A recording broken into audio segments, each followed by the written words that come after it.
Bismillahirrahmanirrahim. Assalamualaikum warahmatullahi wabarakatuh. Innal hamdalillah nahmaduhu wa nasta'inuhu wa nastaghfiruh wa na'udzu billahi min sururi anfusina wa min sayyiati a'malina. Man yahdihillahu fala mudilla lahu wa man yudlil fala hadiyalah. Wa asyhadu an la ilaha illallah wahdahu la syarika lah wa asyhadu anna Muhammadan abduhu wa rasuluhu amma ba'd. Ma'asyiral muslimin rahimani wa rahimakumullah. Alhamdulillah, kita bersyukur kepada Allah tabaraka wa taala.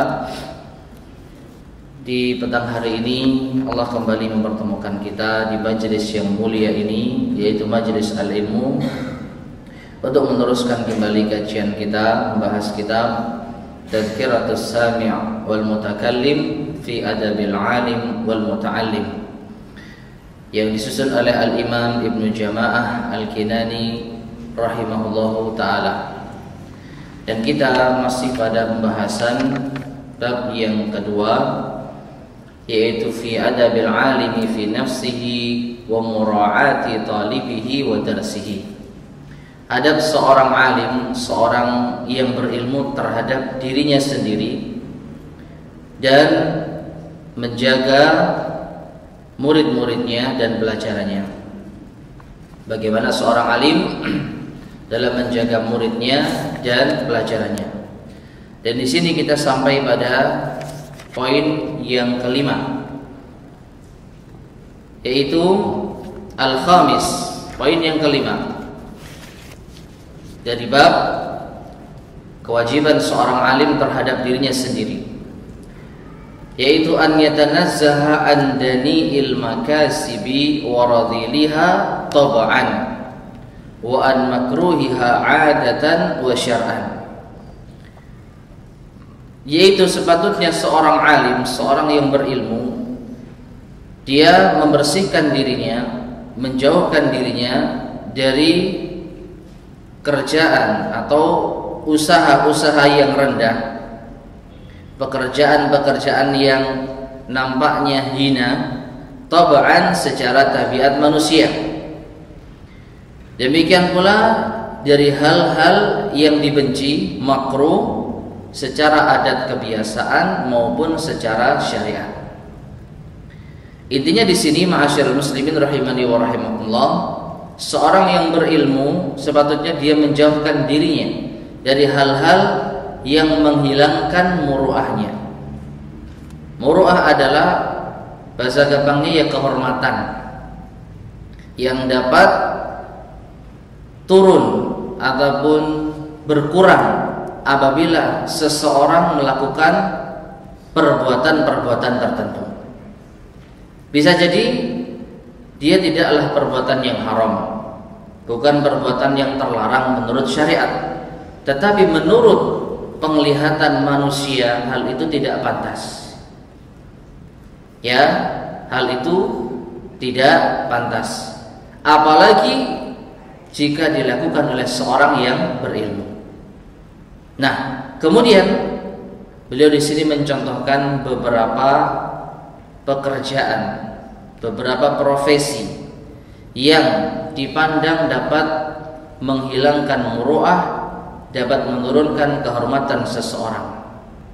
Kal hijamati, seperti bekam, waddibagati, seperti menyamak kulit, jagal yang di sana dia menguliti kulit manusia, kulit hewan, kemudian nanti akan diolah menjadi bahan yang bisa diproduksi untuk kebutuhan sehari-hari. Artinya kulit yang bisa dijadikan untuk produksi kebutuhan sehari-hari. Nah, ini namanya apa? Ad-dibaghah, menyamak kulit. Wasarfi, demikian pula as-sarf, yaitu pekerjaan tukar menukar mata uang. Wasiyagati, dan juga pekerjaan yang di sana dia membuat perhiasan atau membuat sesuatu yang diolah dari emas dan perak. Nah, di sini ma'asyiral muslimin rahimani wa rahimakumullah, beliau mencontohkan 4 pekerjaan atau 4 profesi yang dapat menurunkan muru'ah. Namun di sini yang perlu kita perhatikan adalah hal-hal yang disebutkan oleh beliau di sini ini mungkin berbeda apabila ditinjau dari adat dan kebiasaan kita saat ini. Dan memang kalau kita perhatikan al-hijamah, berbekam, ad-dibaghah, menyamak kulit, as-sarf, tukar menukar mata uang, wasyabah, dan juga memproduksi sesuatu yang terbuat dari emas maupun perak. Di zaman para ulama kita terdahulu termasuk di antara perkara yang dapat menurunkan atau menghilangkan muru'ah. Makanya di sini kita akan nukil sedikit penjelasan dari Syekh Masyhur Al-Salman hafizahullah taala di dalam kitabnya Al-Muru'atu wa Khawarimuha, yang mana beliau menyebutkan perkara-perkara tadi itu termasuk di antara hal yang dapat menghilangkan muru'ah. Dan sebagian ada sisi tinjauan beliau yang dinukilkan dari penjelasan para ulama mengapa hal tersebut termasuk di antara yang dapat menurunkan muru'ah. Yang pertama al-hijamah, yaitu berbekam. Beliau mengatakan di sini al-hijamah addaha min khawarimil muru'ati Alauddin al-Bukhari. Pekerjaan berbekam termasuk dianggap yang menghilangkan muru'ah, yang merusak kehormatan menurut Alauddin al-Bukhari. Demikian pula Al-Aini wal Baydawi wan Nawawi, termasuk Imam An-Nawawi. Lalu beliau menyebutkan di sini wa qala Ibnu Qudamah fil Mughni. Al-Imam Ibnu Qudamah di dalam Al-Mughni berkata, fa amma adapun al-hajjam, yaitu orang yang berprofesi sebagai tukang bekam, wa nahwuhum, dan semisal mereka, fa fihi wajhan, maka ada 2 sisi tinjauan atas mereka. Ahaduhuma, yang pertama, la tuqbalu syahadatuhum, tidak diterima persaksian mereka. Li'annahu dana'atun, karena dia telah melakukan perbuatan yang rendah. Yajtanibuhu ahlul muru'at, yang dijauhi oleh orang-orang yang memiliki muru'ah, kehormatan. Jadi ada sebagian ulama yang sampai tidak menerima persaksiannya orang yang berprofesi sebagai ahli bekam. Wasani, sedangkan yang kedua, pendapat yang kedua, tuqbal, diterima persaksiannya. Li'anna bin nasi ilaihi hajatun, karena hal ini dibutuhkan oleh manusia. Fa'ala hadzal wajhi, maka atas dasar ini innama tuqbalu syahadatuhu, diterima persaksiannya, idza kana yatanadzafu lis-salati fi waqtiha wa yusalliha, apabila dia membersihkan dirinya ketika mau salat pada waktunya dan dia pun juga mengerjakan salat. Fa in shalla bin najasah, jika dia salat dengan membawa najis, lam tuqbal syahadatuhu wajhan wahidan, maka tidak diterima persaksiannya menurut kesepakatan para ulama. Nah, dari sini bisa kita pahami ma'asyiral muslimin rahimani wa rahimakumullah, di antara penyebab hilangnya muru'ah dari seorang yang tukang bekam adalah karena dia berkutat dengan darah. Yang mana di sini tentu akan ada potensi baginya untuk membawa najis. Karena menurut jumhur para ulama, bahkan ada yang menghikayatkan ijma, sepakat para ulama bahwasanya darah itu apa? Najis. Nah ini. Jadi kata Ibnu Qudamah, adapun pendapat yang mengatakan persaksiannya diterima, maka apabila dia benar-benar bisa menjaga sholatnya, sholat pada waktunya, kemudian dia sholat juga tidak membawa najis, alias jauh dari darah. Nah ini ya sisi yang disebutkan oleh Ibnu Qudamah tentang hal yang menjadikan muru'ah seseorang, kehormatan seseorang itu turun. Namun sekali lagi hal ini mungkin berbeda di zaman sekarang. Ya, di zaman sekarang dengan berbagai macam teknologi dan alat-alat steril, mungkin hal ini bisa diminimalisir. Dan para ulama kita ataupun menurut masyarakat umum, wallahu a'lam bishawab, setahu saya tidak ada yang menganggap hina pekerjaan berbekam di zaman ini. Adapun di zaman para ulama dahulu ini telah disebutkan oleh Syekh Masyhur, sebagian para ulama terdahulu menganggapnya sebagai hal yang menurunkan muru'ah. Nah, kemudian yang kedua tadi apa? Ad-dibaghah, yaitu pekerjaan profesi menyamak kulit. Nah ini profesi menyamak kulit. Ini juga sama dinukilkan dari kitab Al-Muru'ah wa Khawarimuha oleh Syekh Masyhur bin Hasan Al-Salman. Nah, beliau menyebutkan di sini ad-dibaghah addaha min khawarimil muru'ati Alauddin Al-Bukhari. Pekerjaan menyamak kulit. Jadi menyamak kulit itu apa? Membersihkan kulit dan menghilangkan bulu-bulunya, baik dengan alat tertentu atau diletakkan di sesuatu yang panas, sesuatu yang keras, nanti dia bisa hilang lemak-lemak yang menempel pada kulit tersebut. Nah, setelah bersih dari lemak rambut dan semisalnya, kulit itu baru bisa digunakan diproduksi. Nah ini addaha min khawarimil muru'ah. Pekerjaan ini dianggap termasuk hal yang menghilangkan muru'ah oleh Alauddin Al-Bukhari. Sama tadi ya, Alauddin Al-Bukhari.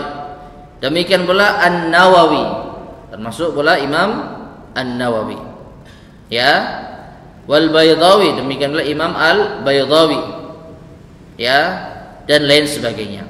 Nah, kemudian wa dzakara Ibnu Qudamah, berkata Ibnu Qudamah di dalam kitabnya Al-Mughni, annaha, profesi ad-dibaghah menyamak kulit, a'la minal hijamah waz zabbalah. Ini lebih berat, artinya lebih parah dibandingkan dengan hijamah, berbekam, waz zabalah, dan juga tukang pemungut sampah, orang yang berkutat pada sampah. Wala turaddu biha syahadah, tetapi persaksiannya tidak ditolak. Wa dzakara Abul Khattab fi jumlati ma fihi wajhan. Namun hal ini juga disebutkan oleh Abul Khattab, ada dua sisi pendapat para ulama. Wa addad dani'atan fi katsirin min kutubil Hanabilah. Pekerjaan dibaghah ini menyamak kulit termasuk di antara hal yang dianggap rendah bagi kebanyakan para ulama di dalam kitab-kitab mazhab Hambali. Ya, di dalam kitab-kitab mazhab Al-Hambali. Nah, kemudian di sini ya, Syekh Masyhur menyebutkan faidah Zakar Al-Qasimi fi kitab Qamus As-Sina'at Asy-Syamiyah. Al-Qasimi berkata di dalam kitabnya Qamus As-Sina'at Asy-Syamiyah, ba'du ma yasta'miluhu ad-dabbaghun fi amalihim mimma yumbi'uka an dana'ati hadhil mihnah, yaitu sebagian apa yang dilakukan oleh para penyamak kulit tersebut di dalam profesi mereka, yang ini bisa memberikan info kepada Anda tentang rendahnya atau hinahnya pekerjaan ini. Faqala, yaitu apa? Beliau berkata, wa yusta'malu barazul kilabi lidzalik, dan terkadang ya kotoran anjing, baraz, kotoran al-kilab, anjing, itu dimanfaatkan untuk perbuatan tersebut. Wallahu a'lam bishawab. Apa hubungannya antara kotoran anjing dengan menyamak kulit? Ya. Nah, Wala siyama li tawrimi juludil ghanam wal ma'iz atau wal ajul. Apalagi ini untuk membersihkan kulitnya kambing, baik kambing yang domba maupun kambing yang kacang, kambing Jawa itu ya bahasa kita, dan yang semisalnya. Nah ini. Wa barazul kilabi ta'khuduhu unasun makhsusuna indana fi Syam. Kata Al-Qasimi, kotoran anjing itu digunakan sebagian manusia secara khusus di negeri Syam. Ya, di negeri Syam. Nah, jadi sini masyaallah muslimin rahimani wa rahimakumullah ada kaitannya. Ya, sebagian manusia menggunakan kotoran anjing dan itu adalah najis untuk menyamak kulit. Maka dari sini nampaklah salah satu penyebab mengapa pekerjaan profesi menyamak kulit di zaman dahulu ini termasuk pekerjaan yang hina. Karena apa? Tidak jauh dari benda-benda najis. Adapun sekarang wallahu a'lam bishawab. Kalau seandainya ada profesi menyamak kulit yang bersih dari najis, ya, bersih dari hal-hal yang sifatnya menjijikkan, wallahu a'lam bishawab, maka tentu berbeda lagi hukumnya. Ya, ini disampaikan oleh Al-Imam Ibnu Jamaah jauh sebelum adanya pabrik, sebelum adanya teknologi dan lain sebagainya. Dan orang-orang yang berkutat pada bidang tadi ini kebanyakan bersinggungan dengan benda-benda yang menjijikkan. Itu intinya. Yang tidak patut bagi seorang ahli ilmu sering berkutat dengan benda yang menjijikkan. Taib. Kemudian yang ketiga wasarfi, yaitu tukar menukar mata uang. Ini termasuk di antara pekerjaan profesi yang rendah di zaman beliau. Ini juga ada disebutkan oleh Syekh Mansur Hasan di dalam kitabnya Al-Khawarimul Muru'ah.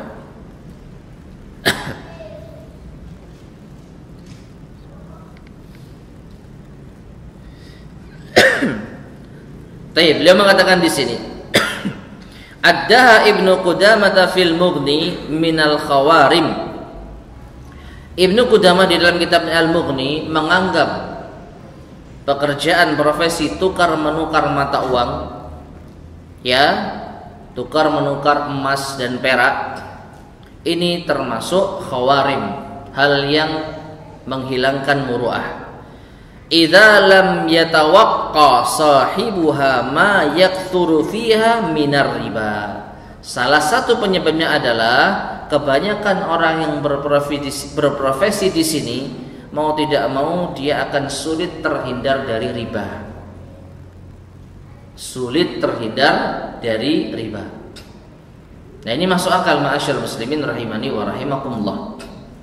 Kaidah di dalam riba, apabila tukar menukar yang dia satu jenis dan satu komoditi. Satu jenis misalnya sama-sama emas, ya, dan satu komoditi emas dengan emas, maka boleh tukar menukar dengan syarat semisal emas 1 gram dengan emas 1 gram dan harus tunai. Kata Nabi SAW, "Adz-dzahabu bil-dzahabi wal-fiddatu bil-fiddati wal-hintatu bil-hintati wasy-sya'iru bisy-sya'iri wal-milhu bil-milhi masalan bimasalin yadan biyadin." Emas dengan emas, perak dengan perak, gandum dengan gandum, garam dengan garam, maka boleh untuk saling ditukar dengan syarat masalan bimasalin, sama, baik ditakar maupun ditimbang, ya, dan yadan biyadin, tunai. Nah ini, jadi syarat utama adalah tunai.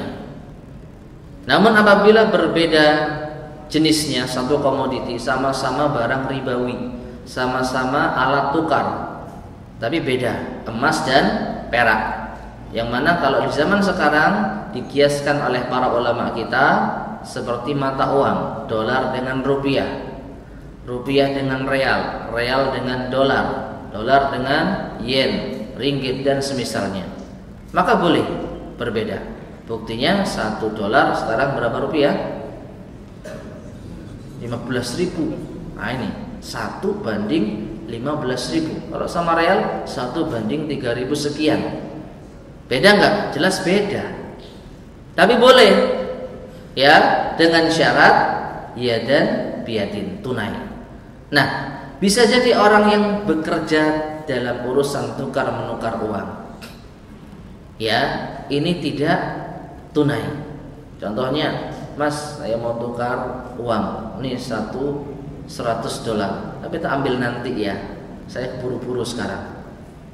Nah ini nggak boleh, karena syarat tukar menukar uang ini harus kontan. Ya, salah satu hikmahnya apa? Jangankan hitungan menit, jam, sepersekian detik nilai bisa berubah. Yang di situ ada unsur ribanya. Maka dari itu bisa jadi hal ini juga terjadi pada sebagian orang yang berprofesi sebagai jasa penukaran uang. Ya, jadi kata Imam Ibnu Qudamah, hal ini sangat berpotensi tidak bisa terjaga dari riba. Dan riba tentu saja itu dosa besar.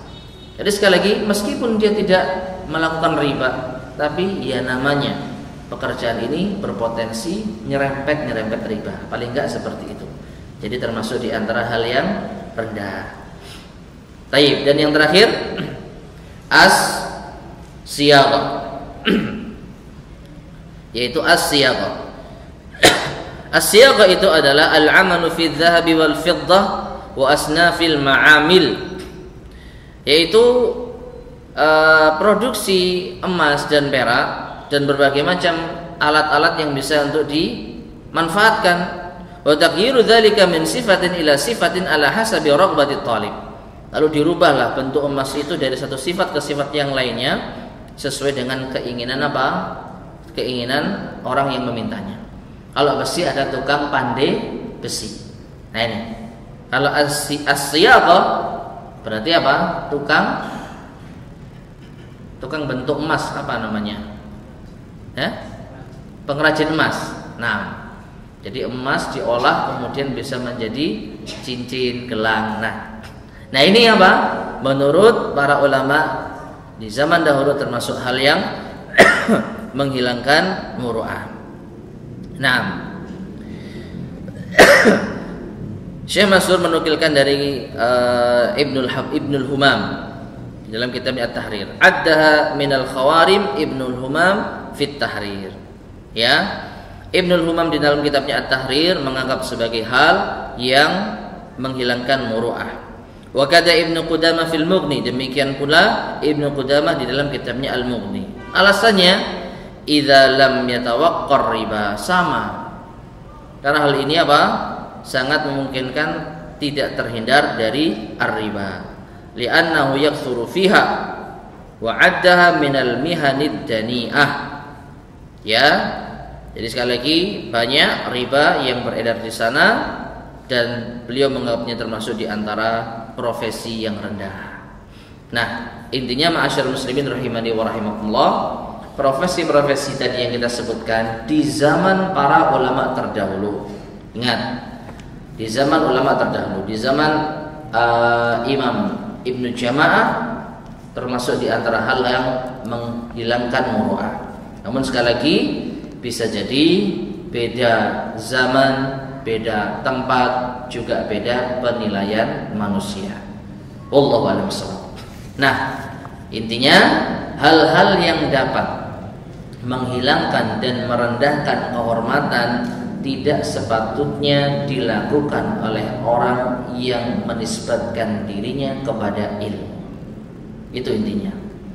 Ya silahkan, di zaman sekarang apa? Profesi yang kira-kira orang kalau lihat, wah profesinya seperti itu, maka turunlah kehormatannya. Ya, nah ini silakan kita kiaskan di zaman sekarang. Taib. Berikutnya Al-Imam Ibnu Jama'ah mengatakan, wa kadzalika, demikian pula orang yang memiliki ilmu yatanajjabu mawadi'at tuhami, hendaknya ia menjauhi tempat-tempat yang di sana bisa memunculkan tuduhan. Wa in ba'udat, meskipun itu jari jauh. Wala yaf'alu syai'an yatadammanu naqsa muru'atin, dan janganlah seorang yang berilmu melakukan suatu perkara yang di dalamnya mengandung hilangnya muru'ah, berkurangnya muru'ah. Jadi muru'ah sekali lagi itu harus dijaga, khususnya bagi orang yang berilmu. Ya, kehormatan harus dijaga.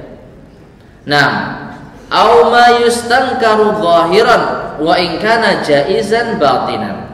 Atau menjauhi hal-hal yang diingkari secara zahir meskipun diperbolehkan secara batin.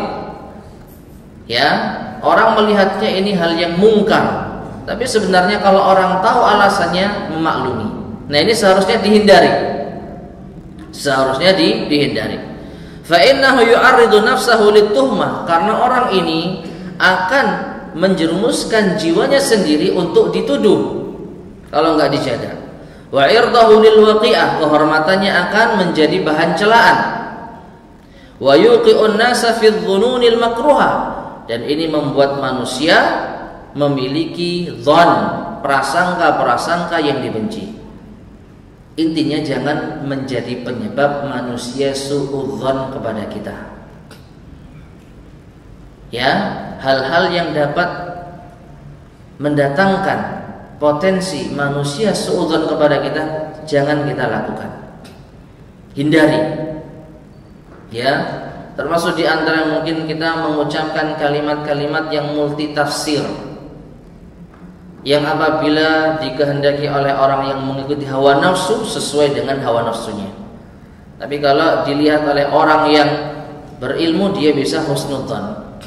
Nah, ini hindari kata-kata, perbuatan-perbuatan yang dapat menyebabkan manusia suudzon kepada kita. Apalagi di zaman sekarang, zaman yang dekat dengan apa? Kalau kita dengar kata 2019, apa hawanya? Nah, ini.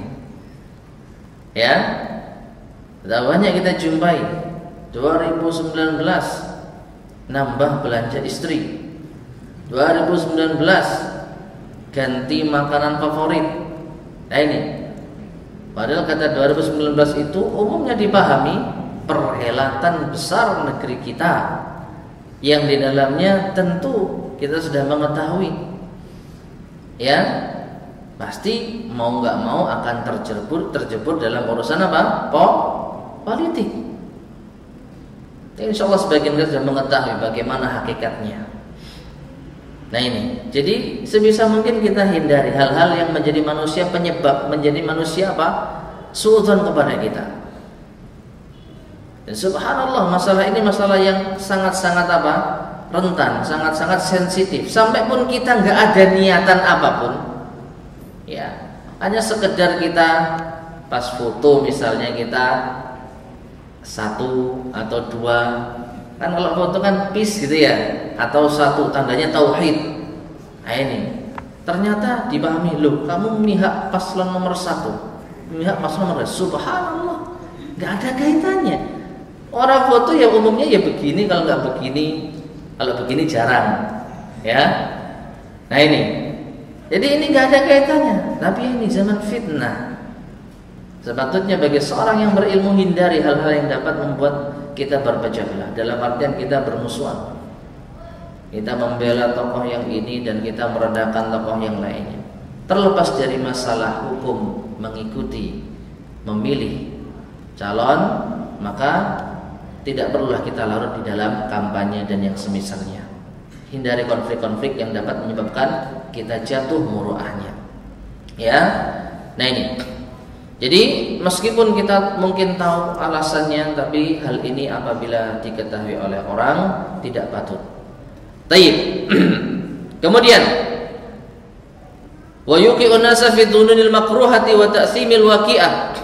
Dan ini dapat menyebabkan manusia memiliki prasangka-prasangka yang dibenci, suudzon wa ta'simil waqi'ah, dan tentu membuat mereka dosa karena telah mencela kita.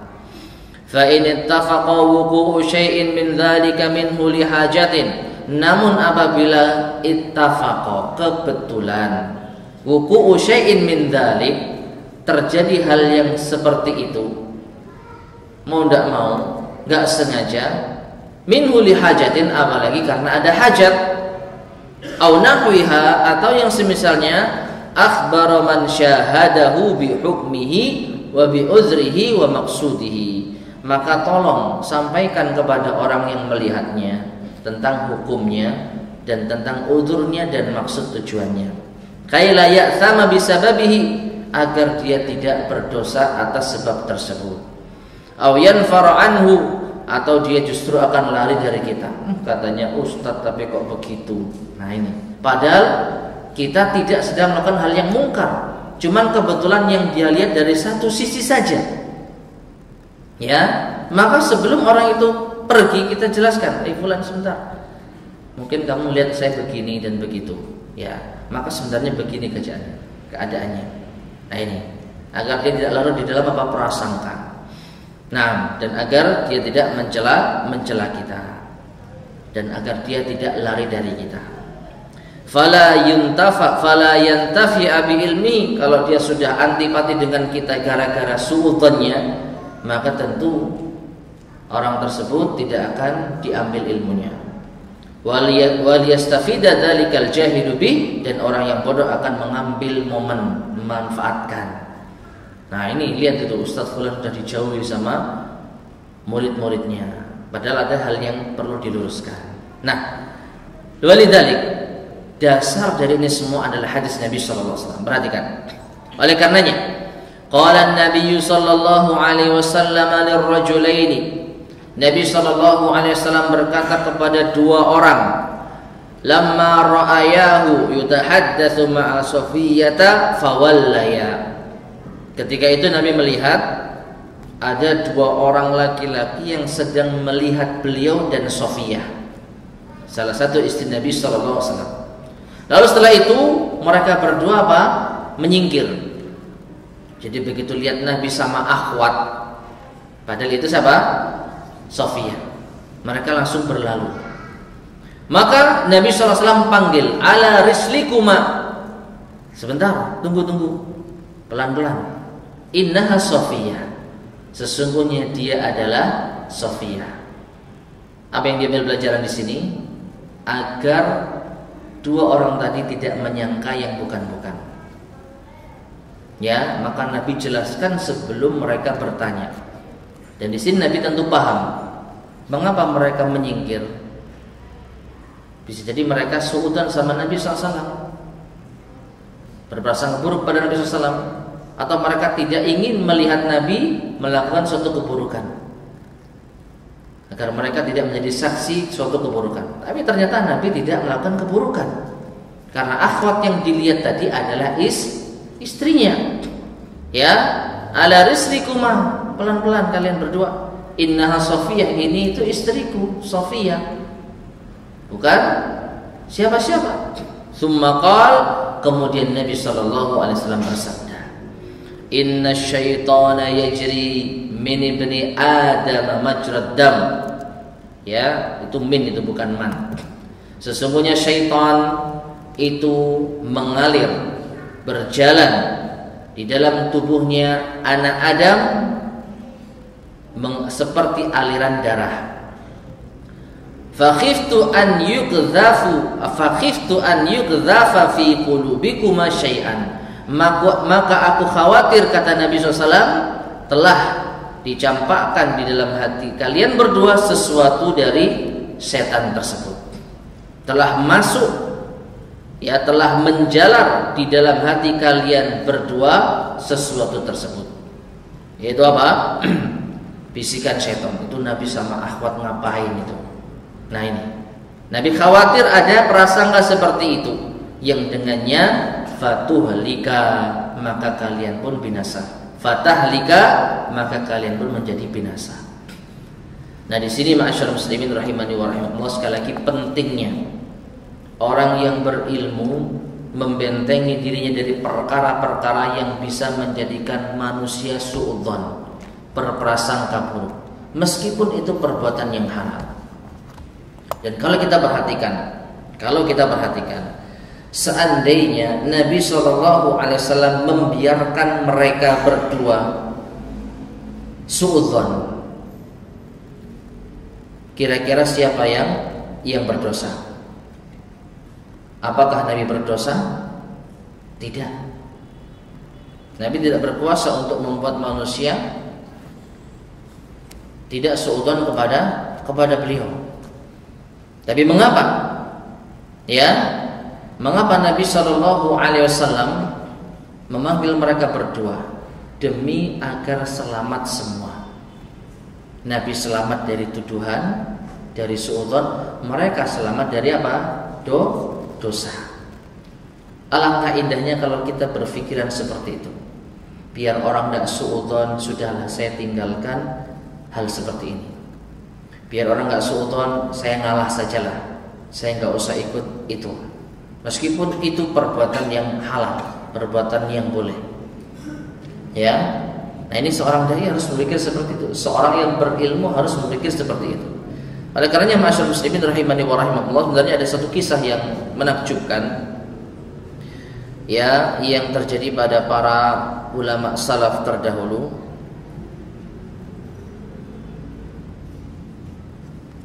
Nah, kisah antara Ibrahim An-Nakhai dan Sulaiman ibn Mihran Al-A'mas.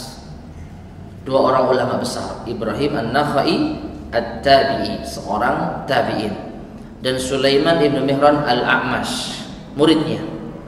Yang mana kebetulan mereka berdua itu mengalami kekurangan di dalam pandangannya. Nah, Ibrahim An-Nakhai disebutkan bahwasanya beliau itu a'waral ain, buta sebelah. Jadi matanya yang berfungsi hanya satu. Sedangkan Sulaiman ibn Mihran Al-A'mash itu dhaiful basar, penglihatannya remah, rabun. Intinya ada gangguan mata pada keduanya. Dan subhanallah ma'asyarul muslimin rahimani wa rahimakumullah, mata ini bukan menjadi penghalang para ulama kita untuk menjadi seorang yang mulia. Banyak kita jumpai para ulama tapi buta. Mungkin ini salah satu sebab atau salah satu hikmah Allah sayang kepada mereka, agar mereka tidak bisa melihat hal-hal yang diharamkan oleh Allah Subhanahu wa taala. Nah, ini di antara hikmah yang ada. Maka Allah selamatkan mereka dari penglihatan yang haram dengan membuat mereka tidak bisa melihat. Namun tetap mereka bisa melihat dengan hati-hati mereka. Nah, dua orang ulama ini memiliki pandangan yang kurang baik. Nah, diriwayatkan bahwa suatu ketika mereka berdua jalan fi ahadi turuqatil Kufah, salah satu jalan menuju kota Kufah, yang di sana beliau ingin menuju kepada Masjid Jami'. Namun di sana ada dua jalur. Mau ke Masjid Jami' ada persimpangan, ada dua jalur, bisa lewat kanan, bisa lewat kiri. Maka berkata Ibrahim An-Nakhai, "Ya Sulaiman, hal laka an ta'khudha tariqan wa akhudhu ukhra wa akhudhu akhar." Wahai Sulaiman Al-A'mash, bagaimana kalau seandainya kamu ambil jalan yang sana, saya ambil jalan yang sini? Apa alasannya? Beliau Ibrahim An-Nakhai mengatakan, "Fa inni akhsha in mararna sawiyan bisufaiha la yaquluna a'war yaqudu a'mash." Karena aku khawatir apabila kita berjalan bareng bersama, lalu kita melewati orang-orang bodoh, orang-orang yang tidak berilmu, mereka akan mengatakan, ada orang buta sebelah menuntun orang yang prabun. Nah ini, ada orang yang pandangannya rabun menuntun orang yang buta sebelah, yang semisal dengan itulah. Jadi dihina, dibuli. Fayaktabunana fayaksamun, sehingga mereka pun menggibah kita dan mereka berdosa. Maka A'mash berkata, "Ya Aba Imran, ma alaika fi an nu'jar wa ya'samun." Wahai Abu Imran, wahai guruku Ibrahim An-Nakhai, apa masalahnya? Mereka berdosa, kita kan dapat pahala. Berarti kan? Biarkan saja mereka menghina kita. Mereka yang dosa, kita dapat pahala. Faqala Ibrahim an-Nakhai, maka Ibrahim an-Nakhai berkata, ya subhanallah, subhanallah, bal naslamu wa yaslamun khairun min an nu'jara wa yaksamun. Sesungguhnya seandainya kita selamat dan mereka selamat, ini lebih saya sukai dibandingkan kita dapat pahala tapi mereka berdosa. Subhanallah. Seandainya kita selamat dari celaan mereka dan mereka selamat dari mencela kita, mereka tidak menghibah kita, artinya nggak ada yang dosa dan nggak ada yang dapat pahala. Ya, maka ini lebih aku sukai dibandingkan dengan kita dapat pahala karena dosa mereka. Inilah sikap tidak egois. Mending semua selamat, tidak ada tuduhan, tidak ada olok-olok, meskipun kita tidak dapat pahala dari sisi itu. Ya, dan ini diambil dari apa yang disabdakan Nabi Sallallahu Alaihi Wasallam tadi. Tayyib, fadl, mungkin bisa ada terlebih dahulu. Tayyib, ma'asyiral muslimin, rahimani wa rahimakumullah. Insyaallah kita telah selesai pada pembahasan yang kelima, yang intinya seorang yang berilmu sepatutnya menjauhkan dirinya dari hal-hal yang dapat mengurangi muruahnya, kehormatannya, ya, dan hal-hal yang dapat menjadikan dia tertuduh dengan tuduhan-tuduhan yang buruk, yang apabila seandainya terpaksa ia lakukan dan memang tidak bisa dihindarkan, maka hendaknya ia jelaskan agar tidak terjadi kesalahpahaman. Nah, ini intisari dari kajian kita di sore hari ini. Adapun berikutnya yang keenam, insyaallah akan kita lanjutkan pada pertemuan berikutnya biiznillah subhanahu wa ta'ala. Di sini ada pertanyaan, Ustaz, mohon nasihatnya dalam menyikapi perbedaan pendapat di kalangan asatidzah salafiyah tentang hukum menggunakan hak pilih pada pemilu. Di sini yang bisa saya berikan nasihat, sudah disebutkan menyikapi perbedaan pendapat di kalangan asatidzah salafiyah, di kalangan asatidzah Ahlus Sunnah wal Jamaah. Maka dalam permasalahan apapun, mau masalah pemilu, mau masalah hukum halal haram tentang suatu perkara, mau dalam permasalahan apapun, kalau di antara para ulama yang mereka ya bermanhaj Ahlus Sunnah wal Jamaah, satu, kita harus bijak. Kita harus bijak. Ya, artinya kalaupun kita mengikuti salah satu pendapat yang memang kita rasa dekat dengan dalil, sesuai dengan bimbingan para ulama yang kita anggap, yang kita hormati dan kita akui keilmuannya, maka sudah kita ikuti pendapat yang kita anggap sahih dan rajih, dan kita tidak mengikuti pendapat yang berseberangan. Terlepas itu yang mana? Karena apa? Disebutkan di sini perbedaan pendapat di kalangan ulama Ahlus Sunnah wal Jamaah, asatidzah Ahlus Sunnah wal Jamaah, yang masing-masing memiliki penilaian dan sisi tinjauan yang berbeda-beda. Ya, jadi jangan sampai ada yang namanya saling menyinyir, saling menyindir dan yang semisalnya. Kalau mau diskusi silakan, terbuka atau tertutup. Adu argumentasi silakan. Ya, tapi jangan di medsos yang nanti akan banyak penyulut-penyulut, provokator-provokator, orang-orang yang punya kepentingan. Nah ini. Jadi kalau sudah diakui ini perbedaan pendapat di kalangan para ulama Ahlus Sunnah, maka kita harus apa? Bijak. Kita ikuti pendapat yang kita anggap sahih, tapi kita tidak meremehkan, tidak menghina, tidak merendahkan pendapat yang kita anggap salah. Nah ini. Jadi ini yang bisa saya berikan masukan. Kemudian ada pertanyaan berikutnya, bolehkah kita memasang behel kawat gigi namun diniatkan agar tidak menimbulkan suudzon pada orang lain? Apa artinya? Kalau pakai behel, suudzon yang muncul apa? giginya tongos. Ya, apakah mesti seperti itu? Wallahu a'lam bishawab. Jadi hukum asal memakai kawat gigi, wallahu a'lam bishawab, diperbolehkan insyaallah. Lalu bagaimana agar tidak menimbulkan suudzon pada orang lain? Ya jangan sering-sering buka gigi. Kalau khawatir. Atau kalau sudah mau suudzon, sampaikan, ini bukan kena tongos loh ya. Nah ini. Jadi wallahu a'lam bishawab. Intinya perbuatan yang mubah, ya, apalagi ini membuat orang mencela, insya Allah tidak sampai seperti itu ya. Wallahu a'lam bishawab. Ana mau tanya, apakah hilangnya muruah seseorang untuk pengrajin emas itu hanya untuk pengrajinnya atau penjual toko emasnya juga atau makelar? Wallahu a'lam bishawab.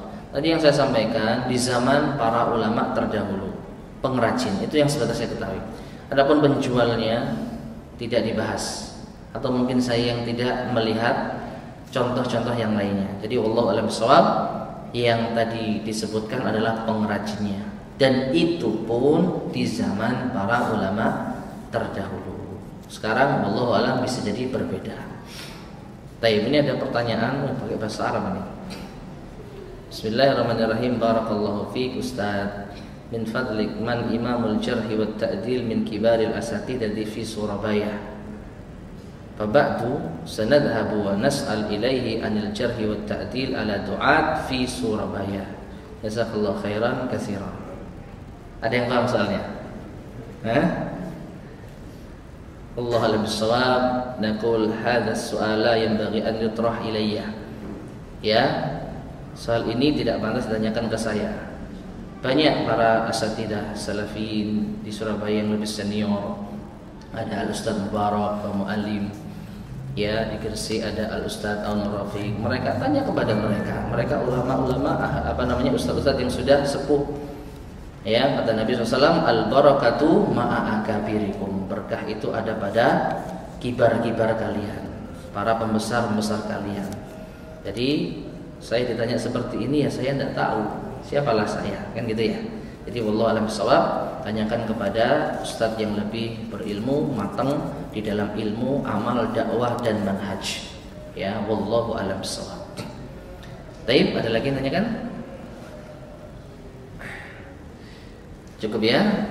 Baik, kita akhiri. Ma'asyarul muslimin rahimani wa rahimakumullah. Semoga bermanfaat. Kurang lebihnya saya mohon maaf. Subhanakallahumma bihamdika asyhadu an la ilaha illa anta astaghfiruka wa atubu ilaik. Alhamdulillahirabbil alamin. Assalamualaikum warahmatullahi wabarakatuh.